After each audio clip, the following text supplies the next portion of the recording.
नमस्कार दर्शकों, आप सबों का सत्यवचन कार्यक्रम में मैं स्वागत करता हूं।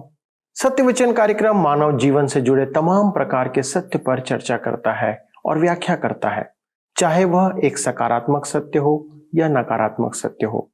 दूसरे शब्दों में यदि मैं कहूं तो यह कि सत्य चाहे आपको सुनना पसंद हो या आपको सुनना पसंद ना हो, फिर भी हमें इस सत्य को जानना बहुत आवश्यक है, क्योंकि सत्य की जानकारी की कमी के कारण मनुष्य जीवन की गंभीरता को नहीं समझ पाता है।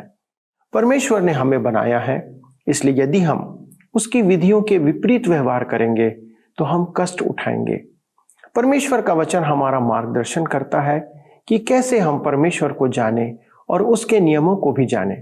आज हम शाप के वचन, आशीष के वचन और आज्ञा उल्लंघन के दुष्परिणाम पर चर्चा और मनन करेंगे। परमेश्वर इस्राएल को ये भविष्यवात्मक बातें देता है। शाप और आशीष परमेश्वर की आज्ञा का पालन और पालन नहीं करने पर निर्भर होता है। दोस्तों, ये जानकर आपको कष्ट होगा कि परमेश्वर ने 12 शापों की घोषणा किया है, जबकि आशीष सिर्फ 6 है। लेकिन यदि वे परमेश्वर की आज्ञा का पालन करते हैं तो वह उन्हें अपरंपार आशीष देगा। हम इन शाप के वचन, आशीष वचन और आज्ञा उल्लंघन के दुष्परिणाम के बीच देखते हैं कि 6 ऐसी भविष्यवाणियां हैं जो परमेश्वर ने इस्राएल को दी। उनमें से अब तक 5 पूरी हो चुकी हैं और एक बाकी है। जब 5 पूरी हो गई हैं तो यह प्रकट होता है कि 6वीं भी पूरी होगी। इससे यह भी प्रमाणित होता है कि बाइबल की बातें सत्य है और परमेश्वर मानव जाति को अपनी बातों को जानने और समझने के लिए अवसर और आह्वान करता है। आइए आज के अध्ययन के द्वारा हम इन बातों को जानें और परमेश्वर की महिमा करें। हम देखते हैं, जब वे प्रतिज्ञा के देश में पहुंचे तब सभी इस्राएली लोगों पर आशीष वचन गिरिजिम पहाड़ पर सुनाए जाने थे। वह बताता है कि कौन सा गोत्र आशीष वचन कहेगा। आइए हम पढ़ेंगे व्यवस्था विवरण की पुस्तक 27 अध्याय उसके 13 पद में लिखा है, और रूबेन, गाद, आशेर, जबूलून, दान और नप्ताली ये एबाल पहाड़ पर खड़े होके शाप सुनाएं। जिस गोत्र को शापित वचन कहने थे उन्हें एबाल पर्वत पर जाना था। यह वही पर्वत है जहां पर सामरी स्त्री पानी भरने को आई थी। वह कुआं आज भी वहां पर स्थित है। आशीष वचन गिरिजिम पर्वत पर कहे जाने थे, शापित वचन एबाल पर्वत पर बोले जाने थे। शापों की एक सूची दी गई है। जब वे प्रतिज्ञा के देश में पहुंच जाएं तो उन्हें इन शर्तों का पालन करना था। हम कह सकते हैं कि प्रत्येक गोत्र एक किराएदार था जिसे किराया देना आवश्यक था। परमेश्वर भूमि का स्वामी है और किराया परमेश्वर का आज्ञा पालन करना है, जबकि इस्राएल राष्ट्र एक किराएदार से बढ़कर था, क्योंकि यह देश इस्राएल को स्वयं परमेश्वर ने उन्हें निज अनंत संपत्ति होने के लिए दिया है। जो भी हो, अगर कोई पीढ़ी परमेश्वर की आज्ञा का पालन नहीं करेगी तो उसे उस देश से बाहर निकाल दिया जाएगा। बेशक भूमि उन्हीं की बनी रहेगी, अनंत विरासत के रूप में। इसी कारण रियल एस्टेट का एक छोटा सा भाग पृथ्वी के ऊपरी हिस्से में बहुत ही संवेदनशील है। विश्वव्यापी स्तर पर बहुत से लोगों का विश्वास है कि इसी देश से विश्व युद्ध की शुरुआत होने की संभावना है, और यह सच भी है। यहाँ पर 12 शापों की सूची दी गई है। मैं इन सब का विस्तृत वर्णन नहीं करूंगा क्योंकि वे स्वतः स्पष्ट हैं। आइए हम पढ़ेंगे व्यवस्था विवरण 27 अध्याय उसके 15 पद लिखा है, शापित हुआ मनुष्य जो कोई मूर्ति कारीगर से खुदवा कर या ढलवा कर निराले स्थान में स्थापन करे, क्योंकि इससे यहोवा घृणा करता है। तब सब लोग कहें आमीन। इनका 10 आज्ञाओं में से प्रथम 2 आज्ञाओं से संबंध है। व्यवस्था विवरण 27 अध्याय के 16 पद में लिखा है, शापित वह जो अपने पिता या माता को तुच्छ जाने। तब सब लोग कहें आमीन। यह 10 आज्ञाओं में से 5वीं आज्ञा से संबंधित है। आगे लिखा है व्यवस्था विवरण 27 अध्याय उसके 26 पद में, शापित हो वह जो इस व्यवस्था के वचनों को मानकर पूरा न करे। तब सब लोग कहें आमीन। जब आप इस अध्याय में सभी वचनों को पढ़ लें तब आप देखेंगे कि यह सब 10 आज्ञाओं के उल्लंघन से संबंधित है। यहाँ पर अध्याय 27 समाप्त होता है और अब हम अपने अध्ययन में आगे बढ़ेंगे। अध्याय 28 हम देखेंगे इस्राएलियों का पहले से लिखित इतिहास। इस अध्याय में हम इस्राएल के भविष्य के बारे में जो भाग है उस पर अध्ययन करेंगे। मूसा ने शर्त की वाचा की घोषणा कर दी थी। इस्राएली लोगों के जीवन में केवल तभी आशीषें आ सकती थी जब वे आज्ञाकारी बने रहें। उनकी अनाज्ञाकारिता उन पर शाप में आएगी, जो उनके लिए यहाँ पर बता दिया गया है। हमारे पास यहाँ एक बहुत महत्वपूर्ण वचन है जो यह सत्य बताता है कि इस्राएल इससे पहले कि कनान देश में पहुंचता, उनके पहले से लिखित इतिहास के बारे में कुछ दिया गया है। उनके लिए 3 भविष्यवाणियां की गई हैं जो बताती हैं कि किस तरह से वे वापस मुड़कर आएंगे, जिनमें से 2 पूरी हो चुकी हैं और अभी तीसरी भविष्यवाणी बाकी है कि वे अपने देश में वापस आएंगे और उसका एक भाग भविष्य के लिए बचा हुआ है। आइए हम पढ़ें व्यवस्था विवरण की पुस्तक 28 अध्याय उसके 1 और 2 पद। लिखा है, यदि तू अपने परमेश्वर यहोवा की सब आज्ञाएं जो मैं आज तुझे सुनाता हूँ चौकसी से पूरी करने को चित लगाकर उसकी सुने, तो वह तुझे पृथ्वी की सब जातियों में श्रेष्ठ करेगा। फिर अपने परमेश्वर यहोवा की सुनने के कारण ये सब आशीर्वाद तुझ पर पूरे होंगे, यदि तुम ध्यान पूर्वक मेरी बात को सुनो। यदि को जो एक बड़े आकार में देखें, यह शर्त की वाचा का भाग है। वे केवल तभी आशीष पाएंगे जब तक वे आज्ञाकारी बने रहेंगे। आगे लिखा है व्यवस्था विवरण 28 उसके 3 से 6 पद में, धन्य हो तू नगर में, धन्य हो तू खेत में, धन्य हो तेरी संतान और तेरी भूमि की उपज और गाय और भेड़ बकरी आदि पशुओं के बच्चे, धन्य हो तेरी टोकरी और तेरी कठौती, धन्य हो तू भीतर आते समय और धन्य हो तू बाहर जाते समय। जब आप इसे पढ़ेंगे तो शायद आप अचंभा करेंगे कि यहाँ पर 12 शापों की सूची दी गई है, लेकिन आशीष केवल 6 हैं। यदि आप जानना चाहते हैं कि ऐसा क्यों है, तब मैं आपको बताऊंगा कि कैसे आगे भी आशीषों को प्राप्त करना है। हमारा प्रभु पहाड़ पर चढ़ गया और पहाड़ पर से उसने उद्घोषणा की जो पहाड़ी उपदेश के नाम से प्रसिद्ध है। उसने किस प्रकार आरंभ किया, धन्य है वे जो मन के दीन हैं, क्योंकि स्वर्ग का राज्य उन्हीं का है। मत्ती सुसमाचार 5 के 3 पद में। तब आप आगे पढ़ेंगे कि हमारा व्यक्तिगत जीवन किस प्रकार का होना चाहिए। यह मानो प्रभु के संदेश का प्रथम चेतावनी भरा भाग है जो सभी इस्राएलियों के लिए प्रेरणा देता है कि वे ध्यान से माने। अब वह उनको आशीषों के लिए आह्वान देता है जो उनके काफी इंतजार के बाद आने वाली है, और यह जो उनके इतिहास का निरीक्षण का समय है, क्योंकि इस समय तक वे 2 बार गुलामी के अनुभव से गुजर चुके हैं और अब एक और बार उन्हें गुलामी में जाना था, जो उन्हें सारी पृथ्वी पर तितर बितर कर देगा। यदि वे आज्ञाकारी बने रहेंगे तब उनके लिए आशीष की प्रतिज्ञा है। व्यवस्था विवरण 28 अध्याय के 13 और 14 पद में लिखा हुआ है, और यहोवा तुझको पूंछ नहीं किंतु सिर ही ठहराएगा, और तू नीचे नहीं परंतु ऊपर ही रहेगा। यदि परमेश्वर यहोवा की आज्ञाएं जो मैं आज तुझे सुनाता हूं, तू उनके मानने में मन लगाकर चौकसी करे और जिन वचनों की मैं आज तुझे आज्ञा देता हूं उनमें से किसी से दाहिने या बाएं मुड़ के पराये देवताओं के पीछे न होले और न उनकी सेवा करे। ध्यान दीजिए, अनाज्ञाकारिता के कारण उन पर दंड आएगा, और अब जो शाप उन पर आएंगे वे भी इस यदि के आधार पर होंगे जो लिखित में दिया गया है।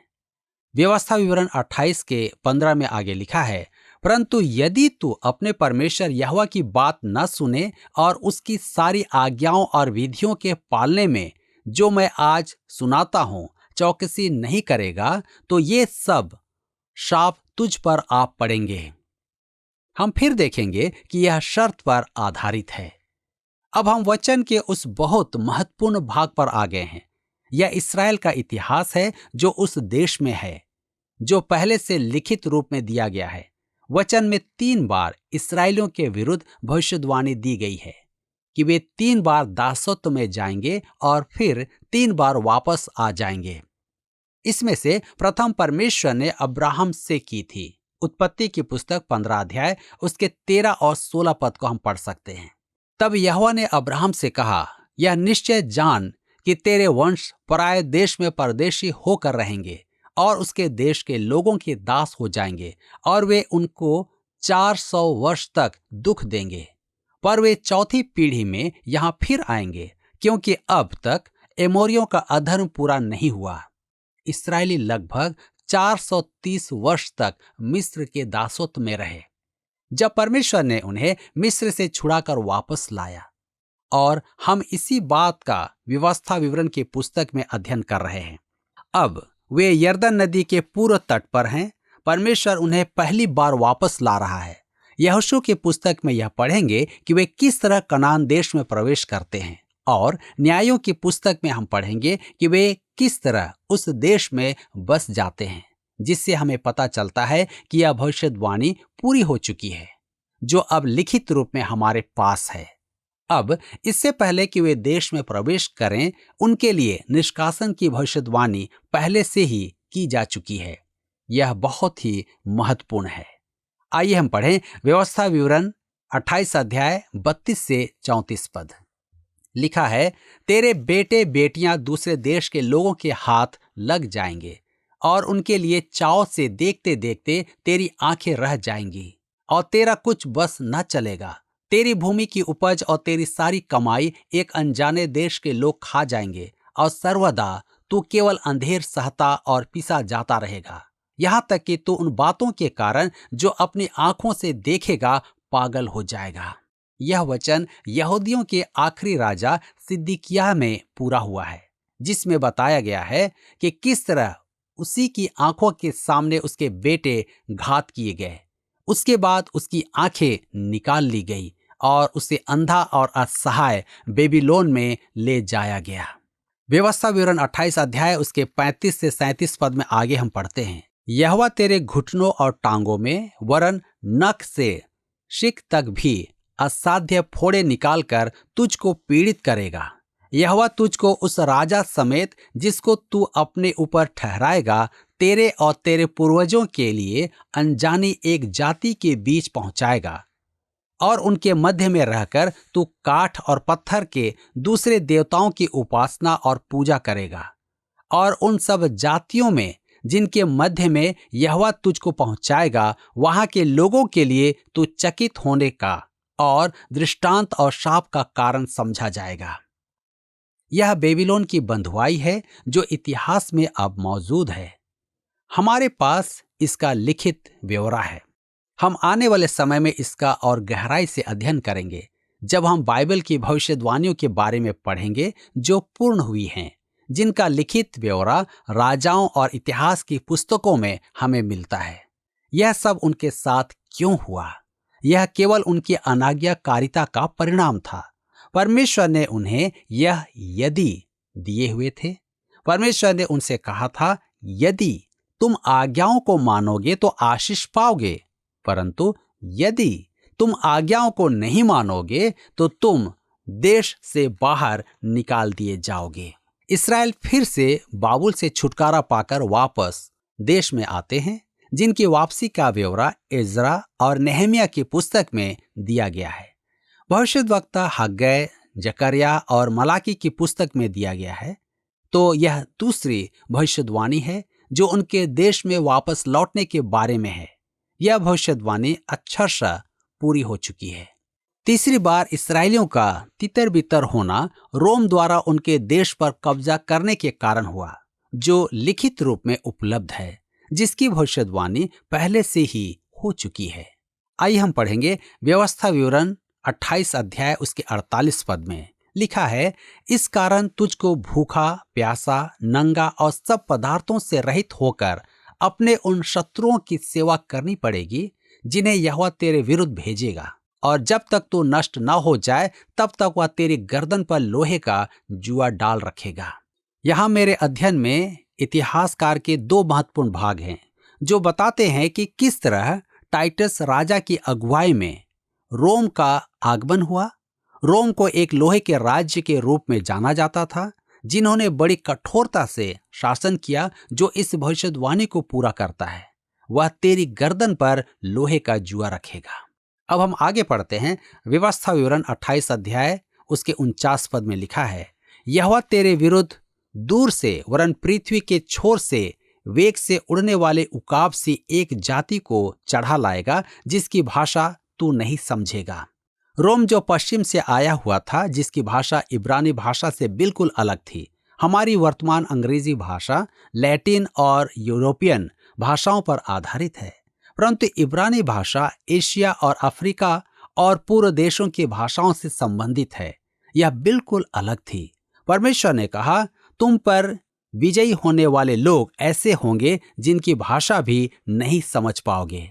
यह बात रुचिकर है कि रोम के मानक सिद्धांत जिन पर बाज का निशान बना है, मैं सोचता हूं कि इस्राएलियों को इसके बारे में सूचित किया गया था, और जब वह इन चिन्ह को देखते होंगे जिन्हें दीवारों पर खोद कर लिखा गया था, तब वे तीतुस द्वारा लिखित बातों को पढ़ते होंगे, जिस पर बाज का निशान बना हुआ था और कहा गया था कि यही वो है। व्यवस्था विवरण 28 अध्याय उसके 50 से 53 पद में आगे लिखा है, उस जाति के लोगों का व्यवहार क्रूर होगा। वे न तो बूढ़ों का मुंह देखकर आदर करेंगे और न बालकों पर दया करेंगे, और वे तेरे पशुओं के बच्चे और भूमि की उपज यहाँ तक खा जाएंगे कि तू नष्ट हो जाएगा। और वे तेरे लिए न अन्न और न नया दाख मधु और न टटका तेल और न बछड़े न मेमने छोड़ेंगे, यहाँ तक कि तू नष्ट हो जाएगा। और वे तेरे परमेश्वर यहोवा के दिए हुए सारे देश के सब फाटकों के भीतर तुझे घेर रखेंगे। वे तेरे सब फाटकों के भीतर तुझे उस समय तक घेरेंगे जब तक तेरे सारे देश की तेरी ऊंची ऊंची और दृढ़ शहरपनाहें, जिन पर तू भरोसा करेगा, गिर न जाएं। तब घिर जाने और उस संकट के समय जिसमें तेरे शत्रु तुझको डालेंगे, तू अपने निज जन्माए बेटे बेटियों का मांस, जिन्हें तेरा परमेश्वर यहोवा तुझको देगा, खाएगा। इतिहासकार जोसेफस हमें बताते हैं कि कैसे एक माँ को अपने बच्चों को उन्हें देना पड़ा और उनके ही सामने उनका मांस खाया गया। लोग मारे गए और उनकी भूमि की उपज लूट ली गई। उन्हें दीवार के बाहर अर्थात शहर के बाहर फेंक दिया गया। मैं यह कह सकता हूं कि यह भविष्यवाणी भी पूरी हो चुकी है और अब यहूदी सारे देशों में तितर बितर होकर रहते हैं। व्यवस्था विवरण 28 उसके 64 पद में आगे लिखा है, और यहोवा तुझको पृथ्वी के इस छोर से लेकर उस छोर तक के सब देशों के लोगों में तितर बितर करेगा, और वहां रहकर तू अपने और अपने पुरखाओं के लिए अनजान काठ और पत्थर के दूसरे देवताओं की उपासना करेगा। ध्यान दें, वे उस निष्कासन के बाद कभी नहीं लौटे। उस भविष्यवाणी का पूरा होना अभी बाकी है, क्योंकि इस निष्कासन से संबंधित 3 भविष्यवाणियां हैं और 3 भविष्यवाणियां उनके वापस लौटने के बारे में हैं। वे 2 बार तो वापस आ चुके हैं, परंतु तीसरी बार उनका वापस आना अभी बाकी है। हमारे पास कुल 6 भविष्यवाणियां हैं, जिनमें से 5 अक्षरशः पूरी हो चुकी हैं। आप छठी भविष्यवाणी के बारे में क्या सोचते हैं? जो मैं सोचता हूं आपको बताना चाहता हूं। मैं बताना चाहता हूं कि यह भी पूरी होगी। इसे भविष्य में पूरा होना बाकी है। आगे हम पढ़ेंगे व्यवस्था विवरण 28 अध्याय उसके 65 से 67 पद में, और उन जातियों में तू कभी चैन न पाएगा और न तेरे पांव को ठिकाना मिलेगा, क्योंकि वहां यहोवा ऐसा करेगा कि तेरा हृदय कांपता रहेगा और तेरी आंखें धुंधली पड़ जाएंगी और तेरा मन व्याकुल रहेगा, और तुझको जीवन पर नित्य संदेह रहेगा, और तू दिन रात थरथराता रहेगा और तेरे जीवन का कुछ भरोसा न रहेगा। तेरे मन में जो भय बना रहेगा और तेरी आंखों को जो कुछ दिखता रहेगा, उसके कारण तू भोर को आह मार के कहेगा सांझ कब होगी, और सांझ को आह मार के कहेगा भोर कब होगा। यह सब भविष्यवाणियां अक्षरशः यहूदियों के सताव में पूरी हुई हैं। यह सब उनकी अनाज्ञाकारिता का परिणाम है। उनका दिल उस समय धक धक करता है, उन्हें कोई आराम नहीं मिलता है। वे सुबह शाम के विषय में सोचते हैं और शाम को सुबह के विषय में सोचते रहते हैं। यह कितनी दुखद बात है। परमेश्वर अपने वचन में पक्का है।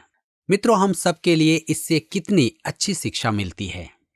यह बात हमें प्रेरणा देती है कि हमें इनके पास भी सुसमाचार लेकर जाना है जो देश से निष्कासित किए जा चुके हैं। प्रभु यीशु का सुसमाचार सबके लिए एक समान है, फिर चाहे यहूदी हो या गैर यहूदी, और इसका संबंध आज्ञाकारिता के विषय में है जो सभी देशों में विश्वास से संबंधित है। रोमियो की पत्री 1 अध्याय उसके 5 पद में लिखा है, उसके द्वारा हमें अनुग्रह और प्रेरिताई मिली कि उसके नाम के कारण सब जातियों के लोग विश्वास करके उसकी माने। यहाँ पर अध्याय 28 समाप्त होता है और हम अपने अध्ययन के क्रम में आगे बढ़ते हुए अध्याय 29 में जाते हैं। अध्याय 29 और 30 फलस्तीनी वाचा मानी जाती है। डॉक्टर लेविस स्पेयर यफेर अध्याय 28 से 30 को वाचा के अध्याय के रूप में देखते हैं। स्कोफील्ड रैप्सन बाइबल अध्याय 29 से 30 के 10 पद तक और अध्याय 29 को परिचय के रूप में प्रस्तुत करते हैं। मैं अपने अध्ययन में अध्याय 29 से 30 अध्याय के 10 पद तक को वाचा के रूप में लेता हूं, यद्यपि जो वाचा है वह अध्याय 30 के वचनों में है। यह अध्याय 29 जो पृष्ठभूमि बताता है। आइए हम देखेंगे परमेश्वर की देखभाल का वृतांत। यह मूसा द्वारा चौथी बार दोहराना है। व्यवस्था विवरण की पुस्तक 29 अध्याय के 1 पद में लिखा है, इस्राएलियों से जो वाचा बांधने की आज्ञा यहोवा ने मूसा को मोआब के देश में दी, उसके ये ही वचन हैं। और जो वाचा उसने उनसे होरेब पहाड़ पर बांधी थी, यह उससे अलग है। यह वाचा होरेब पर्वत पर 10 आज्ञाओं के रूप में बांधी गई। इसे हम मूसा की आज्ञाओं के रूप में भी मानते हैं। अब जो वाचा परमेश्वर इनसे यहां बांधने जा रहा है वह उस देश से संबंधित हैं जो उन्हें मिलने पर है। परमेश्वर ने इस्राएलियों के ठीक देश में प्रवेश करने से पहले इस वाचा को बांधा। आइए पढ़ें व्यवस्था विवरण 29 अध्याय उसके 2 पद। लिखा है, फिर मूसा ने सब इस्राएलियों को बुलाकर कहा, जो कुछ यहोवा ने मिस्र देश में तुम्हारे देखते फिरौन और उसके सब कर्मचारियों और उसके सारे देश से किया, वह तुमने देखा है। जब इन बातों की गवाही दी जा रही थी, तब इनमें से बहुत से बच्चे और युवा पीढ़ी थी। जंगल में कादेश बर्निया नामक स्थान पर जब उन्हें असफलता का सामना करना पड़ा, उनमें से जो सबसे वृद्ध वर्ग के लोग थे वे लगभग 60 वर्ष के थे। वृद्ध पीढ़ी में से केवल कालेब और यहोशे ही गए थे। आगे लिखा है व्यवस्था विवरण 29 अध्याय उसके 3 और 4 पद में, वे बड़ी बड़ी परीक्षाएं और चिन्ह और बड़े बड़े चमत्कार तेरी आंखों के सामने हुए, परंतु यहोवा ने आज तक तुमको न तो समझने की बुद्धि और न देखने की आंखें और न सुनने के कान दिए हैं। इन सब चिन्हों को देखने के बावजूद वे आगे नहीं बढ़ पाए। यशायाह ने इस संदर्भ में बहुत कुछ कहा है। पौलुस ने रोमियो की पत्री में इस्राएलियों के इस अंधेपन के बारे में बहुत कुछ कहा है। रोमियो की पत्री 11 अध्याय उसके 8 पद में लिखा है, जैसा लिखा है कि परमेश्वर ने उन्हें आज के दिन तक भारी नींद में डाल रखा है और ऐसी आंखें दी जो ना देखें और ऐसे कान जो ना सुने। इन सब बातों का क्या अर्थ है? क्या परमेश्वर अपने लोगों को भूल गया? नहीं, वे व्यक्तिगत रूप से भुलक्कड़ थे। परमेश्वर उन्हें मोड़ना चाहता था। आज हमें भी इस विषय को जानने की आवश्यकता है। जब तक परमेश्वर लोगों की आंखें और उनके कान न खोले, वे सुसमाचार नहीं सुन सकते हैं। मुझे आप गलत न समझे, वे शब्दों को तो सुन सकते हैं परंतु सुसमाचार को नहीं समझ पाएंगे।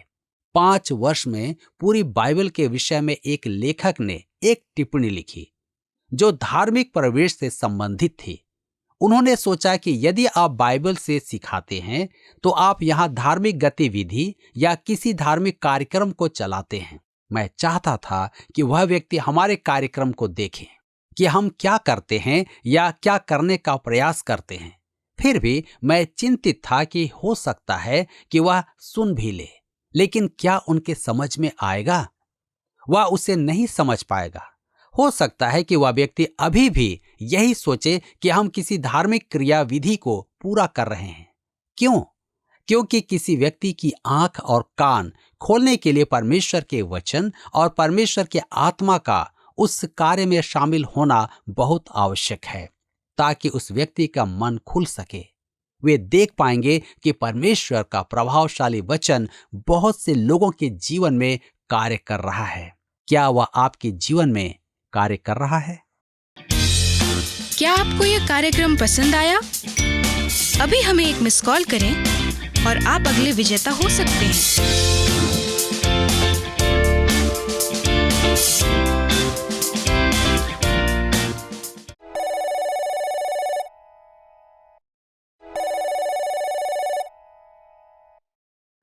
दोस्तों, हमने देखा कि कैसे परमेश्वर अपने नियमों के प्रति तटस्थ है। इस्राएल को जैसा कहा गया था, जब उन्होंने परमेश्वर की आज्ञा का पालन नहीं किया तो उन्हें दंडित किया गया। मत्ती रचित सुसमाचार 5वां अध्याय उसके 18वें पद में प्रभु यीशु कहते हैं, मैं तुमसे सच सच कहता हूं कि जब तक आकाश और पृथ्वी ना टल जाए तब तक व्यवस्था से एक मात्रा या बिंदु भी बिना पूरा हुए नहीं टलेगा। यह इंगित करता है कि हमें अपने जीवन को कितनी गंभीरता से लेना चाहिए। परमेश्वर के वचन को समझना हमारे लिए कितना अनिवार्य है मित्रों, क्योंकि हमारे लिए भी बहुत से निर्देश दिए गए हैं। यदि हम उनका पालन नहीं करेंगे तो जिस प्रकार इस्राएलियों ने इस जीवन में दंड को झेला और परमेश्वर का दंड पाया, हम भी उसके परिणामों से बच नहीं सकते। इसलिए हमें चेतावनी को जानना है जो बाइबल में दी गई है, ताकि हम परमेश्वर की इच्छा को जानकर उसके अनुरूप चलें। यीशु जब एक बालक के रूप में पैदा होकर आए थे तो उसने हमारे लिए उद्धार का मार्ग स्थापित किया, तैयार किया, लेकिन वह फिर आने वाला है। तब वह इस संसार का न्याय करने आएगा। आज के अध्ययन में हमने देखा कि जो कुछ बाइबल में लिखा गया था वह भविष्य में पूरा हो गया, जो आज ऐतिहासिक सत्य है। इसलिए यह प्रमाणित होता है कि जो पूरा नहीं हुआ वह निश्चित एक दिन पूरा होगा। इसलिए मित्रों, हम संसार के सारे कामों को करते हुए परमेश्वर से मिलने की तैयारी करें, क्योंकि हम तैयार रहें या ना रहें, लेकिन परमेश्वर नियत समय पर अपने न्याय का करने के लिए आएगा। परमेश्वर आप सबों को अपने जीवन का मूल्यांकन करने में सहायता करे कि आप अपने आप को प्रभु यीशु मसीह के दूसरे आगमन के लिए तैयार कर सकें। यदि आज आपका यह निर्णय है तो आइए हम प्रार्थना करें। हमारे स्वर्गीय पिता, हम धन्यवाद देते हैं इन पवित्र वचनों के लिए, जिन्होंने हमें एक बार फिर से चेतावनी दिया है कि प्रभु यीशु हमारा न्याय करने को आने वाला है। यदि हमने भले काम किए हैं तो उद्धार के अनुभव के लिए, और यदि हमने बुरे काम किए हैं तो उसके परिणामों को भुगतने के लिए हम प्रभु यीशु के सामने खड़े किए जाएंगे। आज हमारे लिए अवसर है पिता। हमारे कितने दर्शक हैं जिन्होंने आज इस वचन को सुनकर अपना मन आपके सामने समर्पित किया है और वे पश्चाताप के साथ आपके सन्मुख आ रहे हैं। आप उनकी सहायता करें पिता, कि वे एक पश्चातापी हृदय के साथ उन बातों को स्मरण करते हुए आपके सन्मुख आज्ञाकारिता का जीवन व्यतीत करें, सीधाई और सच्चाई का जीवन व्यतीत करें, ताकि आपके उस पवित्र सिंहासन के सामने खड़े होने का हियाव होने पाए। सारी बातों में पिता आपको धन्यवाद देते हुए विनती प्रभु यीशु क्रिस्ट के नाम से मांगते हैं, आमीन। प्रिय दोस्तों, आपकी उपस्थिति के लिए बहुत धन्यवाद। आपके पास यदि कोई प्रश्न है और आप उसमें और गहराई से कुछ जानना चाहते हैं तो हमें फोन करें, SMS करें, आप पत्र भी लिख सकते हैं, ईमेल भी कर सकते हैं। कृपया हमारे साथ वार्तालाप करें। अगले प्रसारण तक परमेश्वर आप सबों को अपनी आशीष में बनाए रखे। धन्यवाद।